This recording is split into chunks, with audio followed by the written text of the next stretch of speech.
আজ আমি আপনাদের এমন একটি ভীতিকর ঘটনা বলবো যা শোনামাত্রই রোমাঞ্চিত হয়ে যাবেন।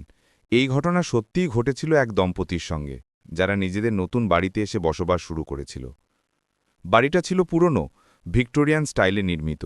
প্রথম দিকে সবকিছু স্বাভাবিক মনে হলেও একসময় অদ্ভুত ফিসফিস শুরু হলো।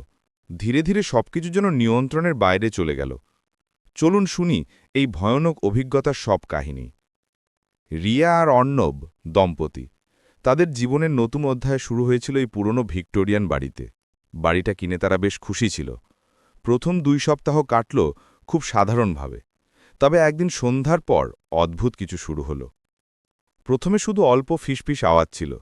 রিয়া প্রথমে মনে করল বাতাসের খেলা, কিন্তু যত দিন গেল আওয়াজ বেড়ে চলল। রাতে তারা শুনতে লাগলো অর্ধারের দরজা ফিসফিস করে খসখস শব্দ। এক রাতে রিয়া অর্ণবকে বলল, তোমারও শুনতে পাচ্ছ তো? অর্ণব মুচকি হেসে দিয়ে বলল, তুমি ওভারথিঙ্ক করছ, বাতাসই তো। কিন্তু পরবর্তী দিনগুলোতে পরিস্থিতি আরও ভয়ঙ্কর হয়ে উঠল।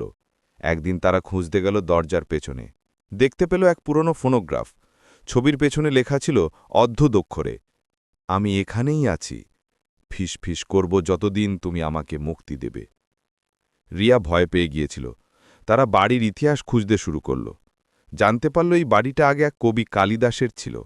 তার একমাত্র বোন মারা যাবার পর থেকে অদ্ভুত সব ঘটনা শুরু হয়েছিল। স্থানীয় লোকেরা বিশ্বাস করত কালিদাসের মনের ব্যথা ও অপরাধবোধ এই ফিসফিস আওয়াজের কারণ। রিয়া আর অর্ণব রাতে ঘুমানোর চেষ্টা করল, কিন্তু ফিসফিস ক্রমশ আরও জোরালো হতে লাগল। মনে হচ্ছিল যেন অদৃশ্য কেউ তাদের চারপাশে ঘুরছে।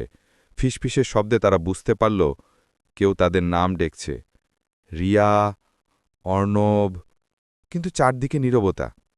এক গভীর রাতে তারা ঠিক করল ফোনোগ্রাফটি ফেলে দিয়ে আসবে। ঠিক সেই সময় ফিসফিস শব্দ হঠাৎ থেমে গেল। পরের মুহূর্তে তারা দেখতে পেল আয়নার মধ্যে নিজেকে নয়, অদ্ভুত এক মুখ ঘুরছে। মুখটি ছিল পুরনো, ঝরঝরে চেহারা, কাঁপছে চোখ। অর্ণব চিৎকার করে বলল, আমরা পালাবো। তারা ঘর ছেড়ে দৌড়াতে লাগল, কিন্তু অদ্ভুতভাবে ঘর যেন অসীম হয়ে গিয়েছিল।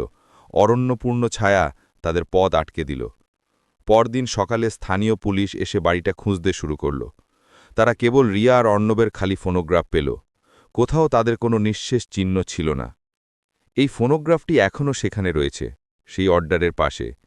কেউ জানে না কে বা কি ফিসফিস করত আর কার জন্য। আপনাদের এই ভয়ের গল্প কেমন লাগলো? নিচে কমেন্ট করে জানান। আর হ্যাঁ, আরও মিস্টিরিয়াস ও ভীতিকর গল্প পেতে সাবস্ক্রাইব করতে ভুলবেন না। সাবস্ক্রাইব করুন আমাদের চ্যানেল, আপনার চ্যানেলের নাম। ধন্যবাদ সবাইকে। পরবর্তী ভয়ানক গল্পে আবার দেখা হবে।